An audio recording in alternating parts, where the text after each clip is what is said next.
page of the Ghana Broadcasting Corporation. You go on Facebook and on the search column, you type in Ghana Broadcasting Corporation. This video will pop up. So you can keep track of the conversation wherever you go, whether you are leaving your home, your office, and still want to be in touch. Those are the platforms you can stay in touch with us. For those who want to comment, you have the WhatsApp number, and then also you can give your comments on Facebook as well. Tonight, we are throwing the spotlight on the Public Versus Austerity, the Wage Bill Constraints, and especially also because I'm sure you know what's happening currently in Parliament. It's all got to do with the budget, but specific issues in the budget. This time we're focusing on austerity, the Wage Bill Constraints. What are these? And that's particularly because ActionAid, as part of its projects, as ActionAid, I'm sure you are aware, has been undergoing and running some programs in the last couple of years, and one of the projects aims at looking at the wage bill constraints, and they have come out with a report. We will delve into some of the issues arising thereof, and then we will take your comments. If you are interested, you can send your comments even as you watch this program tonight. I've been joined by Madam Margaret Brew-Ward. She is the acting head of programs with ActionAid Ghana. We are grateful for your presence. Mr. Louis Champon is tax coordinator, Tax Justice Coalition. You're a big man. Thank you very much for accepting our invitation here. We are very, very grateful. So let me start with you, Auntie Margaret, because you are with ActionAid. It's your report we are going to delve into, even before we start talking about all the tax issues and the wage bill constraints and so on. So why did you focus on this in your report? What was their significance? Thank you very much, and good evening to your cherished viewers. Yeah, ActionAid is a global federation, and we work in a number of countries across the world. ActionAid identified a key problem in the provision of public services, which is one of our focus areas. So with our collaborators involving Public Services International and Education International, including our local partners, that is the Tax Justice Coalition and the other women's rights organizations, we've conducted researches in 10 countries. And all these countries, we tried to look at the relationships between those countries, or among those countries, and the International Monetary Fund, to look at how the policy advice from the International Monetary Fund, how that advice has impacted the economies of these countries, especially in relation to the provision of public services. Hence the title of the report, The Public Versus Austerity. The Public Versus Austerity, because we found out that one common feature or characteristics of all these countries who have had engagement with the IMF were advised to cut down in the expenditure in the provision of public services, and some of the areas are education and health. The manner in which the advice comes, we know in economic terms, we said that there is budget deficit. So with budget deficits, then countries will go to IMF for bailout. The last program Ghana had with the IMF ended in 2019. We went to IMF in 2015, and it was a program that ended in 2019. And one of the conditionalities or the advice was a wage freeze. And a wage freeze or a wage cap, which meant that the advice, you couldn't spend more than a particular amount, maybe on wages. Though we know that some of the services or the sectors were exempted, you needed to get what we call clearance from the Ministry of Finance. Now, as a result of some of these advice and all those things from the IMF, it contributed to the huge unemployment situation we had in Ghana. And it is not only in Ghana. The same advice was also given to countries like Nigeria, Sierra Leone, any country that had relationship with the IMF, irrespective of your situation. So if we recall, some years back, we had nurses picketing and at the seat of government or the ministries asking that they are engaged. And they couldn't be engaged because the government or the state didn't have what the economists will call the fiscal space. That is the money to engage them. So we ActionAid with our collaborators looked at all this and we told them, no, IMF needs to rethink or look at some of the policy advice they give to countries or economies, especially in this era of COVID. We think that there are other alternatives to development. It's not only the current economic models that we have, but we can look at other areas to address the issue. Some of the other IMF advice, apart from this wage freeze or the wage cap, includes something like the use of indirect taxes. The use of indirect taxes, something like VAT, and they discourage countries or states from maybe exempting goods and services from VAT. Our position is that if you use VAT, VAT doesn't discriminate. In fact, the effect or the impact on VAT on the poor is higher than the rich. For 17% of 10 cities, it's higher than 17% of 2,000 cities in terms of nominal figures. So if you use VAT, the poor will suffer more than the rich. So you should desist from giving such policy advice and rather encourage the use of direct taxes, because we also recognize that we need the tax revenue. We need the money, we need to raise tax revenue locally, mobilize domestic resources to finance public services, because public services are very important. It is a game changer in the lives of persons, vulnerable persons, women and children and people who are in need in both the urban and rural communities. And what are these public services we are talking about? They include education, they include health, they include water and sanitation and all, transport, public transport and all that. Imagine a community where we have water at the doorstep, at our doorsteps. Women and children, or women and girls who are burdened with domestic work and unpaid care work wouldn't have to spend so many hours walking to fetch water. It cuts down the number of hours, saves the woman time to invest in other areas. She can even decide to rest with the time, which is her right, because you need to rest as well. That is one. Child care centers, early childhood education. If we invest in all these things, it relieves women the time to invest in other areas, including education, including health. So we can go on and on and on. So ActionAid as an organization with our collaborators, the Public Services International and Education International, we are passionate about provision of quality public services that will reach the poor, the vulnerable, and that will be a game changer in their lives. All right, I'll come back to you. But forgive me, but I find some gaps and contradictions in the position that ActionAid perhaps has taken. On one breath, ActionAid speaks about the measures, austerity measures, not inuring to the benefit of the poor and marginalized.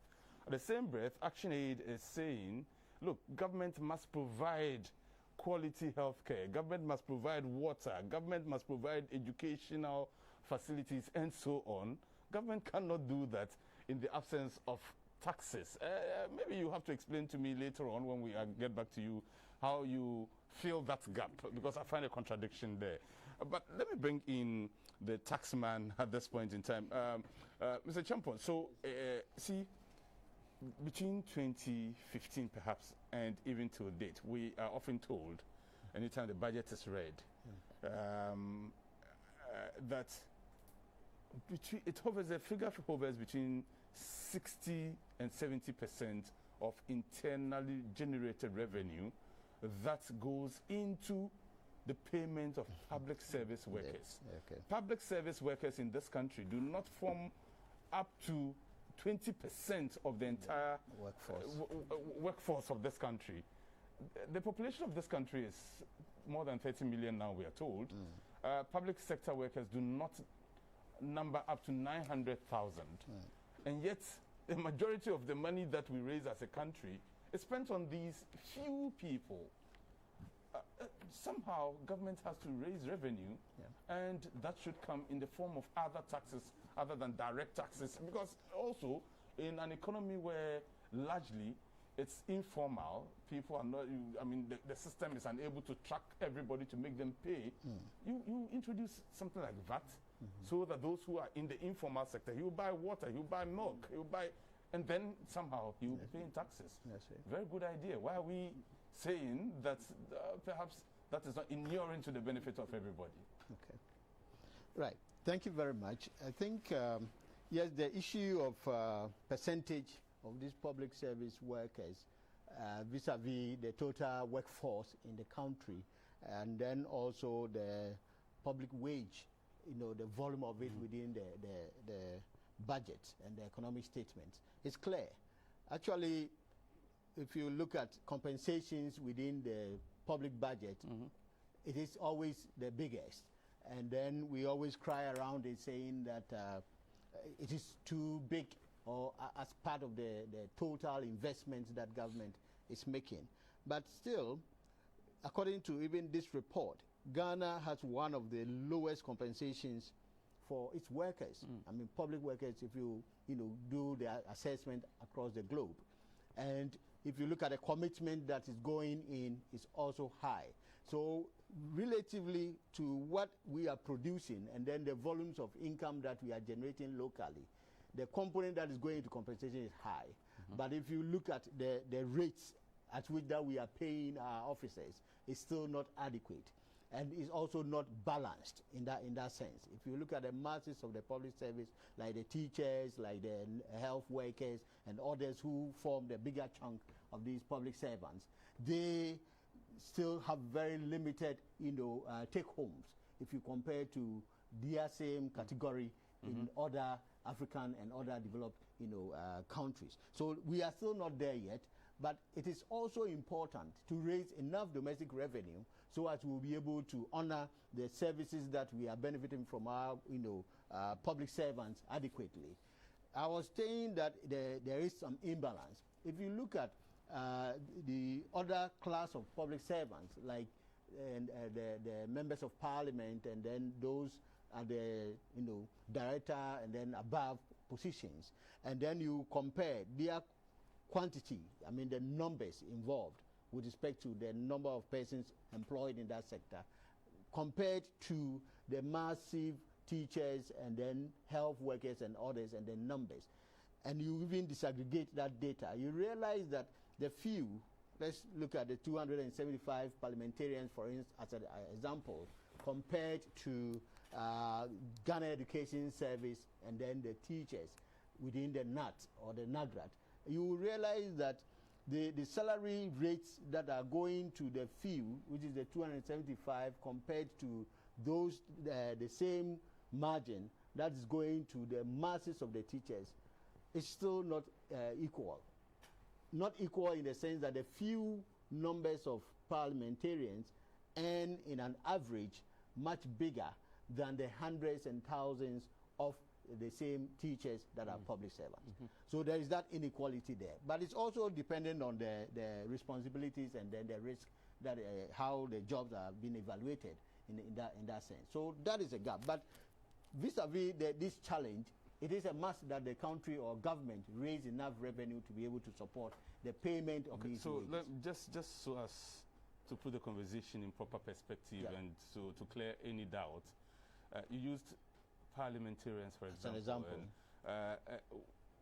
Parliamentarians do not have pension. Once they get out of parliament, their lives depend on themselves, and so the system then has to find a way of ensuring that they are, perhaps in this my personal view, they are paid well enough, so should they retire from parliament, should they fail to get re-elected, there's a cushion for them to fall back on. And so to directly compare them to public servants who have social security to take care of them in their old age, in their retirement, perhaps it's not entirely fair to the parliamentarians and people who fall within that category. Okay, thank you very much. I think the facts need to also be corrected. The Ghana used to have these pensions, and then the slate, scheme came in to take away the captivity, right, which was generally for the public and civil servants. And now we have the Pensions Act, which is in place. And that also initially had this lump sum that retirees would have taken home in addition to their residual monthly kind of support. But even as we speak now, the lump sum has also been scrapped, taken off from the retiree. And if you say parliamentarians do not have a pension, equally, I would say that public servants do not have any lump sum that they can also depend on. And if you look at the residual subsistence, monthly allowances that they get, it's about 1/3 of whatever they are earning, at the current stage when they are working. At least with Parliament, they still have their ex gratia or whatever they call it, which after every term of office of the 4 years, they still have a lump sum take home, irrespective of whether they, are able to come back to Parliament or not. And for instance, those who come back to Parliament consistently have still taken the lump sum every 4 years, which the general public servants do not have it. And even after the 25, 30 years of service now, you do not get the lump sum. Previously, that lump sum would have been used to support, some of these social services like, housing and other things, even supporting still children education and then health of the family. But this is not available anymore per our own, status. And then they have to depend on that 1/3 of the salary that they were earning when they were in active service. And these are part of the austerity measures that we have to, succumb to as a country, which have resulted in some of these reviews, which even affect our retirees at the moment. And it is critical that we take a look at it and see how these measures impact the weak and the vulnerable. Even as you are aging and you are retired, it is the time that you needed a little more support. But even what we're using or what we're getting, you don't get anymore. And then the cushioning component that is there, you don't get it. The social protection is weak in our country. The transport system and other things doesn't recognize the aged and other things that we, such vulnerable people in the community. So these are the things we are talking about. But if we as a country is able to mobilize more through our domestic revenue sources, and then we have enough to spend on our own, then we don't go out begging, in quotes, from other sources where they say, okay, we'll give you, but then you have to also, submit to these kind of conditions before we will be okay, or this is our standard. So if you want to take money from us, then you have to do A, B, and C, which sometimes have harsh impact on us as an economy or a country. Wow. I'll come back to you shortly. But Antimagi, so I talked about the gaps, the lacuna found in the submission and the viewpoints ActionAid has. On one breath, austerity, IMF, take a look at it again, don't put any caps on the wage bill. Again, let there be some exemptions when it comes to taxes. But at the same time, government must provide water, government must provide infrastructure for education, government must do A, B, C, D, E. Government needs money. So what are you saying? Yes, we know government needs money, and we need to raise the money. Two things. We look at investments. We think that the IMF looks at investment in public provision of public services as if it's let me say, something not productive. That is how we will put it. But we also think that once we employ more people, invest in those people also work and also pay income tax, which is a direct tax. Yeah. Let's put that one aside. looking at the income, we know that we must raise the money locally. But we think that there are other ways of raising the money so it doesn't affect the poor and the vulnerable that much. One, there are other things we can do, like taxing the wealth more than, or the wealthy more than the poor. We introduced something like a luxury tax. Was it last year or 2 years ago? Then, as a result of maybe, we don't know what happened, whether implementation challenges or something, we thought that was a beginning. So if we had issues with it, we could have amended it, but we should find a way of taxing those who have more money than those who do not have more money. The other thing, you hear of Parliament passing giving companies, big companies who have the capacity to pay tax exemptions. Then with the excuse that they are coming to create employment.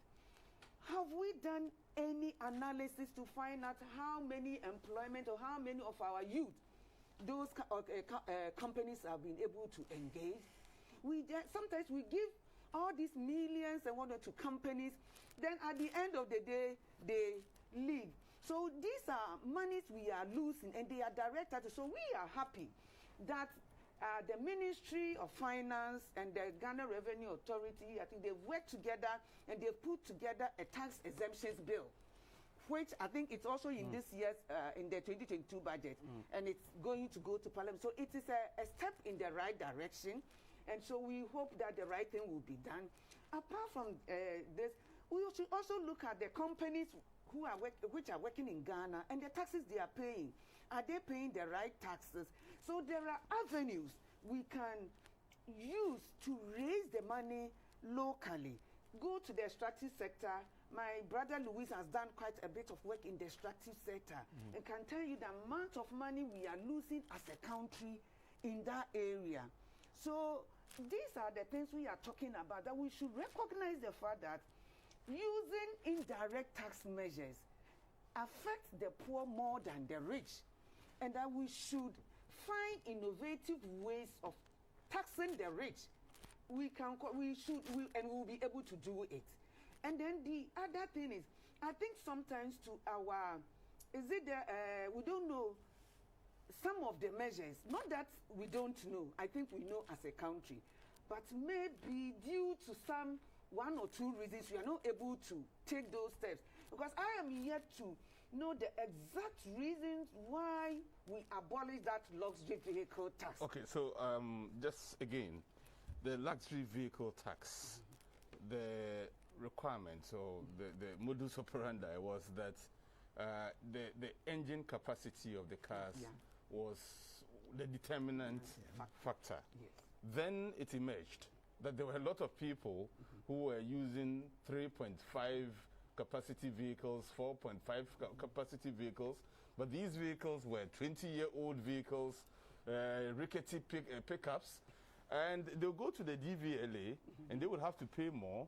And some well-to-do person who had just imported the latest VW or limousine vehicle, which was a 2.0, would pay less. And yet, when you look at the word luxury and apply it to the two vehicles, the 3.5 vehicle comes nowhere near the word luxury. Yet everything about the 2.0 or even 1.5 vehicle can be described as luxury. And so there was that confusion, and then it had to be scrapped because it wasn't really addressing the problem.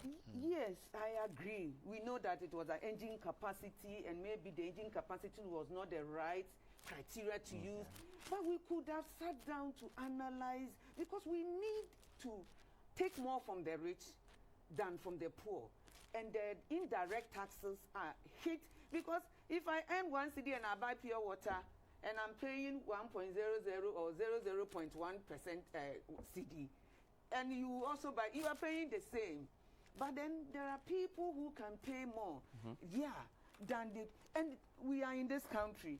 When the president, in one of his speeches, said that there are a lot of doctors, private doctors, and lawyers, and accountants, professionals who are doing work and they are not paying. Why are they not paying taxes? And why have we allowed that to happen and hide under the situation that we are largely informal, and therefore the easiest way is through indirect forms of taxes?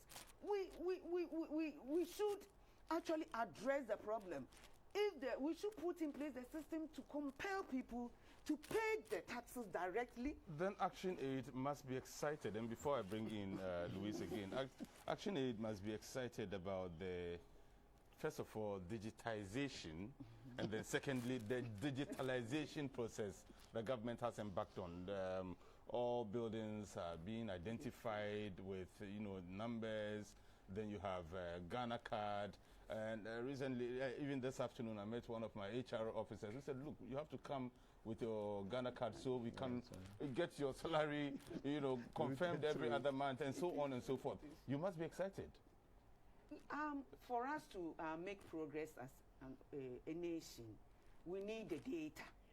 And if digitalization will give us the data, why not to plan, to collect the taxes, because where we are as a country, we are collected loans to the extent that we spend over 50% of the monies we collect locally to service the loans we have.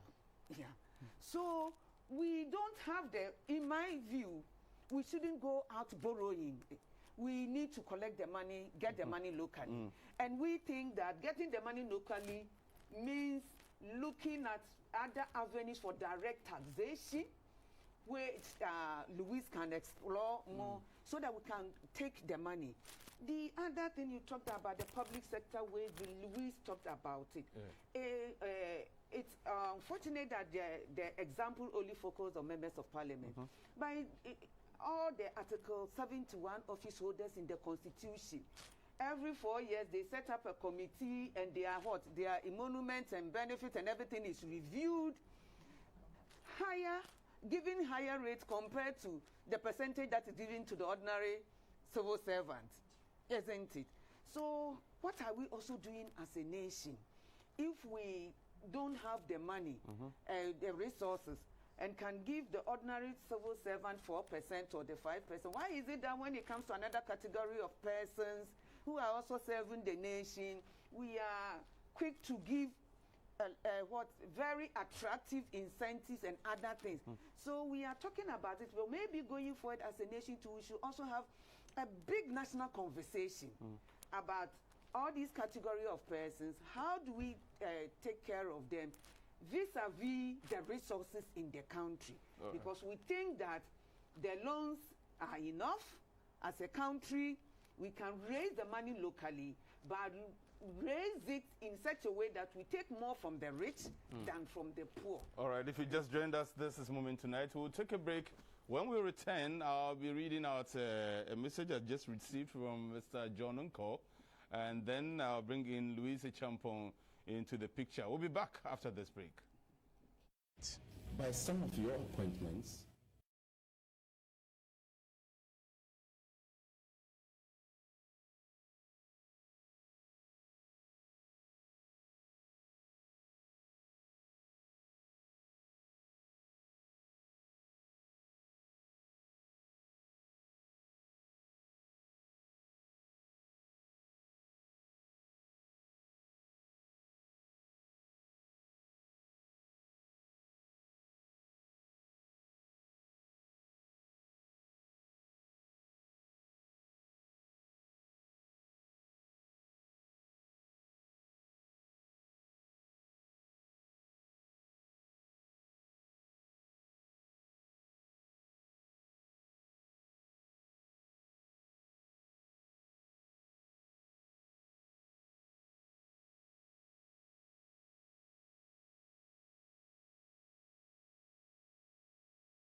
Right, many thanks for staying with us here on GBC News. This is Moment Tonight. We're having a discussion on what we have termed the Public Versus Austerity, the Wage Bill Constraints, and that's because ActionAid has done a research on this particular topic, and we're trying to break it down for your understanding. And one man who is not in the studio but practically also engaged in this conversation, he sent like 1 million messages already. Mr. John Uncle says tax incentives has denied government so much revenue, and this needs rethinking. Such leakages could have helped boost government revenue significantly. For example, this revenue could help in paying allowances of nurses, teachers, and civil servants generally. And he continues, great movement. What do you and your panelists think about the effect of Ghana's rising debt to GDP ratio and the impact on the wage bill? The show is educative. We are very grateful to you. He says, my warmest regards to you and your panelists for your hard work and researching on this subject. In regards to you also, which you are one of the principal actors as far as this is concerned, we are grateful to you, sir. Louis, you see, we talk about, and every time, I mean, you speak to the very lay person in our society about tax, and then he will tell you, oh, broaden the tax net. Broaden the tax net. That's the solution. Okay, so we are trying to broaden the tax net by bringing everybody in. And now experts like you, now CSOs like ActionAid are saying, look, even as you are broadening the net, narrow it down a little bit more. You are the experts. Tell us more about broadening the net and yet not catching every fish in the net. Okay, thank you very much. I think, yes, it's relevant to broaden the tax base and broaden the net to be able to rope in a lot of domestic revenue. Because as a country, the biggest chunk of our domestic revenue or monies that we're able to generate locally within the country is from taxes, either direct or indirect taxes. And now, if you look at the public, the officers or the servants, public servants, and then the total number of workforce, for instance, that we have as a country. The direct taxes, as Maggie mentioned, are those that we take away from our salaries and those other things. Immediately, we have the pay as you earn, and then whatever you are earning, you are also paying some percentage tax on it. That one is more direct. But then the indirect ones are those that we kind of hide it behind the use of services in most cases. So like you cited an example, you buy the water, you have paid a component of tax on it, and that kind of a thing. And what we are saying is that that one is irrespective of person, and it's not also relative to your income. It is just that the value of the product that you are buying, you are paying the tax because of that particular product you are consuming, vis-a-vis, which doesn't have a relation to whatever level of income that you got. So if somebody earning 100 cedi a month buy a bottle of this water, the percentage of tax on it that that person will pay is the same as somebody who earns 1,000 cedi a month buying the same bottle of water. On the flip side, so is that not why also society has, forgive me, but classes? Yeah. So whilst you and I may want to drink from this, the one who earns 100 cedis should go for, and it's the same water anyway, it's just a packaging that increases the cost. There is the sachet water, for example. So you want to live big, you pay big. Simple as that, isn't it? That is relative, but then the government is also supposed to provide those social services to the minimum standards that is, okay for everybody's consumption. You go other communities or other, areas in the Western and European environment, for instance, people still drink from the taps, which is normal, and the quality is potable. The quality is good. It's healthy. Ghana here, even how many of our households within Accra and the cities are able to drink directly from the tap water. That's even if they have the tap water. That is the thing, flowing. So it's about the service. And that is why we go back to the austerity measures all the time. Because if you are providing the service and you cannot segregate and do the social protection services to manage the weak and the vulnerable and those who do not have as adequate as the affluent, then you are hurting the economy. And that is why we need to have the different measures and the different components of the services to meet all the standards on the classes, if you may like. But then, do we have the minimal level for everybody? And then you go to the market and buy the same product as a market, but we don't have that segregation to say that the equal quality of product is having these kind of segregated prices because of the target, consumers. And these are other things that the local economy should be supported to be able to, improve the business environment to suit that environment. And then we're saying that austerity is more like economic slavery, because you are limiting the potential of the country or the nation to explore these opportunities that is around us. We have to put in measures which are citizen-focused. Development. Hold on, Louis. Let me take you back to our various homes. In my home, for example, whenever I check and I find out that we are about to exceed my income and my expenditure do not tally, that I am about to spend more than I what's the word I'm looking for? I earn. You earn, yeah. Then I introduce measures so that there's a balance. Austerity measures. Okay. So we do not exceed the budget. That's right. Otherwise, we run into debt and then we run into problems. That's right. Austerity measures are good for the checks and balances. Definitely. So what's the problem here? You are against austerity? Yes, because we as a country, government controlling its own spending and others could be other such measures. But you said tighten your belt, and then somebody or the government is loosening its belt. Then it is not equity.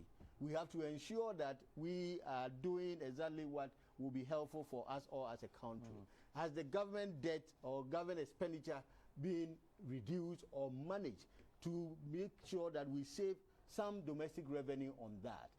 Now, the unhealthy exemptions that is being granted to these multinational enterprises in the name of foreign direct investment, how are we managing these? Now, as a country, which is a middle-income country, can't we use that opportunity to bargain or to renegotiate some of these agreements that we have with our invested and then the bilateral institutions, so as we will be able to leverage on our oil income and other additional income that is coming in, and even move to the next level of equity financing, or investing some of our resources, equity resources, to be able to earn more of the shareholdings. And the examples of the Ejapa in the mining sector, and then the Aker Energy, GNPC relation in the oil and gas, they are good to be able to help increase the investment of government into this extractive sector to help us earn more.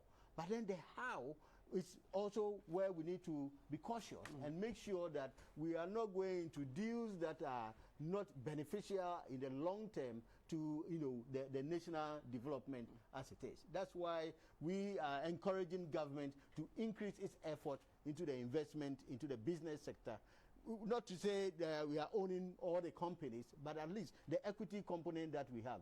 Now we have the carried interest, which is the kind of the low-hanging fruits that we get in most of our contracts. But how do we encourage or improve that and move it to the next level, so as our 3.5 and other small percentages in the stake of these mining companies can be enhanced? Sometimes capacity. Do we have the capacity? I mean, it's easier said than done. For example, even if you go to the oil and gas sector, for example, a lot of Ghanaians went out when between 2010 and 2015 to Scotland and other places, did courses, PhD, masters, MPhil programs in oil and gas management, and came back. They couldn't get the jobs with the Talos and the Cosmoses because they were round pegs seeking to fill, square holes and so on. And then we introduced what was known as the local content. And then the companies, oil and gas companies, will tell you, well, we have the space for local content. The local people are simply not qualified. The artisans cannot if it's welders, they cannot weld to specifications. And so the pipeline from Nigeria, somebody starts welding from Nigeria and another from Ghana, and you're supposed to meet at a certain point. It has to be the exact, and you simply do not have the capacity. And so, well, the job then goes to expatriates and so on. You can't blame government for these incapacities, so to speak.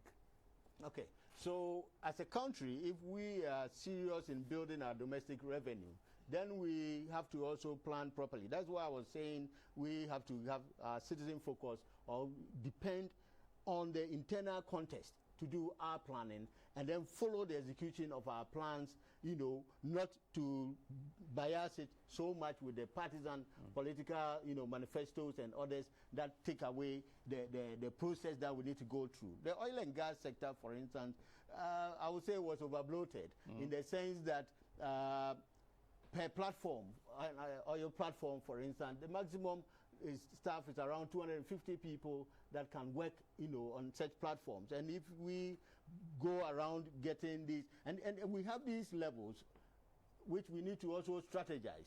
Now, those who were trained, the categories, we have to, you know, look at the data and see how they fit into the system. The local content policy gives, you know, made provision that within 5 years, the Ghanaian, you know, local economy should be, you know, able to take over from the expatriates. But then, was it that realistic? Did we plan accordingly to ensure that we are building the capacities to fit into the system? We did not. You know, and that is part of the investment we are looking at. Apart from the hardcore investment, buying FPSOs and other things, we could look at the 4 priority areas that the annual budget funding amount, for instance, is supposed to be spent on under you know, every annual budget. What is the component that we are giving to education, and what level of education are we looking at to ensure that we're able to fill in that gap, capacity gap that we are looking at. For capacity, we even have most Ghanaians or a lot of Ghanaians out there with a capacity working in other, you know, jurisdictions, that if the local economy is well set, like the reward and the compensation rate I even spoke about linking to the report. Right. If it is okay, you can easily attract. I remember some time past, there was this, I think 2008 or something, where President Kufuor's era, you encourage more Ghanaians working outside to come in and then contribute to the local economy.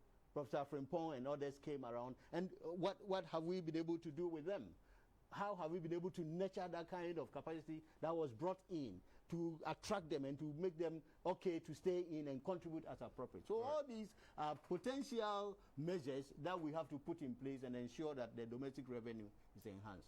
Magi has been quiet for a while, so I'll bring you in very shortly. But when she's done, we have to start wrapping up. And in wrapping up, I'd like to hear suggestions. What are the alternatives from you? But Magi, obviously, at the beginning of the conversation, introduced the women angle to this whole thing. So how bad is it for women that when IMF, you know, asked us to introduce some austerity measures as a country, that women were the worst affected? Yes, more men. It is, we are in the period or the era of 16 days of activism. I believe you've heard of it. Oh, I know about it. Yeah, you know about it. I'm sure you've I am part of it. You're part of it. Let's get an example. Ghana passed the Domestic Violence Act in 2007. And then we passed the legislative instrument, I think around 2015 or so. We established the DV fund, which is a requirement in the DV Act. Once the fund was established with a seed capital of 50,000 cedis, no money went, no budgetary allocation was made into the fund until ActionAid and partners did an analysis, sent a petition or a memo to the Ministry of Finance, and in the 2021 budget, an allocation was made. So, because with the limited physical space, when, let's say, when the government doesn't have money, the government cannot spend the money in other services that will help address issues of women and promote or address gender inequality. So the provision of GBV services is one area. No money went into it until allocation was made in the 2021 budget. We are yet to do an analysis to see whether the money allocated in the budget was actually released. So similarly, if we do not invest in health care, quality health care, then women and girls are forced to stay home and take care of their sick people or sick persons. In fact, the impact is huge and enormous. And we keep saying that public services is a provision of those services is a game changer for persons who are vulnerable, persons living in poverty. And in Ghana, we know women are more when it comes to persons living in poverty. In both urban and rural areas, if you go to certain parts of the Greater Accra region, we know there are areas, actually they did work in the Ghana West municipal or district, and we found out that the rate at which private schools were growing was much higher than the rate at which we were putting up public schools. So it means if you are in that area, due to the absence of a public school, you are forced to send your child to a private school. If you cannot afford, then it means you must stay home and take care of them. And who are mandated in our society to stay home and take care of children and sick people? It's women. If the woman is not there, the burden falls on the girl child and it affects her education. And so that is why we are very much concerned. And we think that we should look at all these things that are affecting the investment in these areas and address the issues. And one way of addressing the issue is through taxes, but in a progressive manner. And the progressive tax measure targets the rich more than the poor. Wow, okay. So now we'll get to the issue of your suggestions, the alternatives, so that those in authority, if they are watching and listening, can take action. And I'll read some messages. This one from Samuel Okran. Samuel Okran says, "Hi, Mumin. I'm watching you from Adan, and I'm enjoying the program thoroughly. Why didn't you bring any politician, especially the Minister for Finance, to have sat in this conversation? He would have learnt a lot, and perhaps he would have made some changes to the current budget, which is being rejected by Parliament." Okay, so that's another debate you're bringing up right now. But thank you very much, Samuel Okran. This one from Ninoy. Ninoy says he's watching us from Adenta and he loves the show. It is one of the most educational shows I've ever watched, especially on the issue of economics. It has simplified the issue for me, and now I do know that our tax system is very, very unfair to the already suffering ordinary Ghanaian. Thank you very much, Mumin, for this program. You should be thanking ActionAid as well. They are the originators of this very noble idea as well. Linda Sari from Kumasi says, "Thank you very much, Mumin. On the issue of women, I am a typical example. So, for example, when government says it has stopped employing people into the public sector, what happens is that there are more single mothers than there are single fathers. And so the single mothers cannot find jobs. And what it means is that they will be raising children on their own. These children can grow up to become wayward, and then you have armed robbers in our society, and then you turn back and blame these very children who were denied good upbringing because their parents, especially the women, did not have jobs to take care of them." I'll return to Facebook now. Mr. Uncle says, "Hi, Mumin. Here are my humble suggestions on austerity. Austerity in the case of wage squeeze and the following of the provision of gender-responsive public services such as quality education and health infrastructure provision is not encouraged. We must consider cutting down profligate government spending and get multinational corporations pay progressive taxes. Secondly, austerity must not disadvantage the vulnerable and people living in poverty. Please, statistics show that Ghana's middle-income earners like you, Mr. Uncle, you don't know what I earn, is rising. We need to also consider proper profiling and mapping of assets to carry proper taxation. Think about the women in the informal sector, persons with disabilities, youth artisans such as tailors, masons, carpenters, smallholder farmers, basket weavers, petty traders, and what have you. Austerity, austerity must not impact on the ability of poor people failing to provide their basic needs and especially health care. Mr. John Unko, thank you very much for your messages. Let me start with you, Luis. So what are the alternatives? Okay, thank you very much. There are a number of alternatives, and if I should start even from the 2022 proposed budget, the government made some, efforts, which include the e-levy, which is linked to the digitalization of the economy, and more. It is there to bring in more income, at least as a strategy. But what we see is that it is one of the easiest way of roping in income, and it is also part of those indirect kind of taxes that cut across everybody and affect the weak and the vulnerable more. So it is good to digitalize the economy. And as we are starting, we suggest that the digitalization processes should go on, the system should be in place, the infrastructure should be in place, the awareness should be created, and citizens to be motivated to use the services. The tax for now can be, hold on, or we put a break on it for now until we get more people, utilizing the services, and then we can benefit from it. There are other ways. For instance, the removal of the road tolls, for instance, there is a component of that same revenue that goes into the road fund, which is on the fuel, with the road utilization levy, which is within the fuel, was also increased about 164%, within the budget. And that, compensates the loss that we potentially would have, lost from the road tolls. And that even gives us more than what we would have gotten from the road toll. So these are options that everybody also pays, because once you buy the fuel, you have paid that kind of a levy, and it goes directly into the fund for utilization. Again, we should curtail as a country the unhealthy exemptions that we grant to the multinationals and then the private businesses that are within the country. We should also strategize to reduce the illicit financial outflows.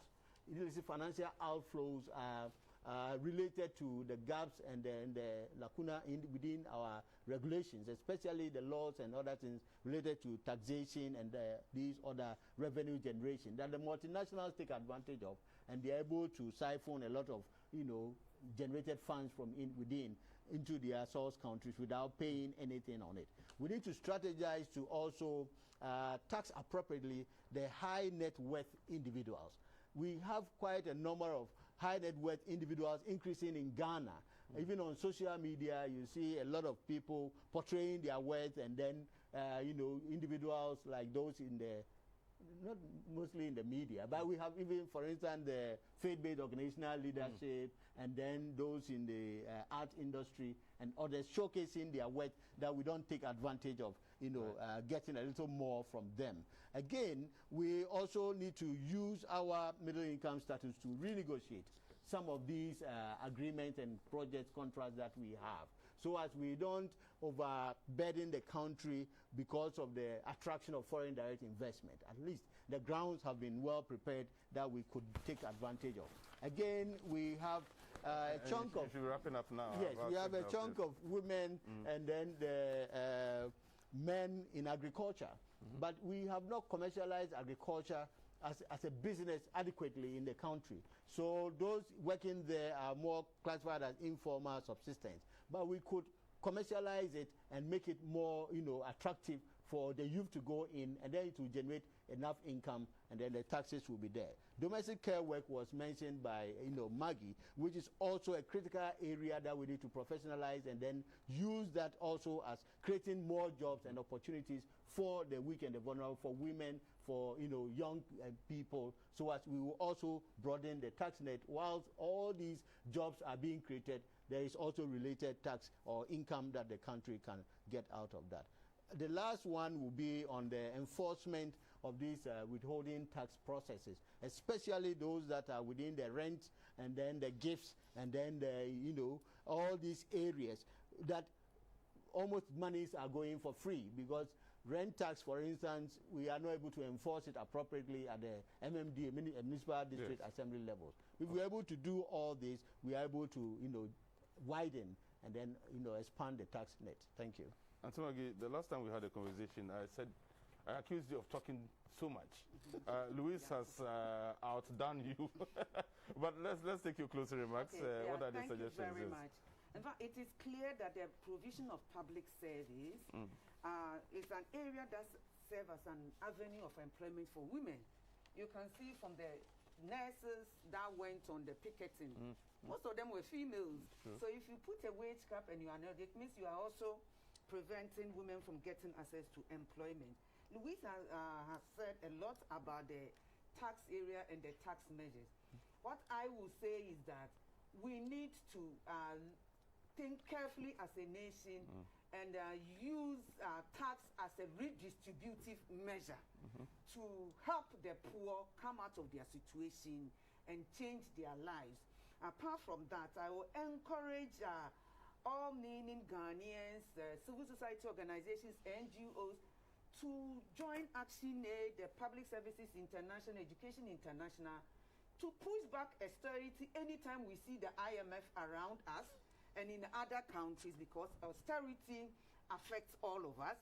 We shouldn't fear or shy away from the economic discussions, because economic is a daily affair. It affects us directly. So the decisions that are taken there, we must be interested and we must get involved and we must push back austerity. All right. Indeed, we need to have this conversation going. Someone comes in with an interesting viewpoint, but no time to discuss it, but just to mention that Seth Boachi Dankwa says, everyone wants to tax the rich more. That is a cop-out. Taxing the rich more, what is your panelists' definition of a rich Ghanaian? What percentage of Ghana's total tax revenue come from rich and poor? We need to have a serious discussion about increasing revenues. It seems people are just beating about the bush. Do we have the structures in place to get the revenues we want? Why isn't the government enforcing VAT?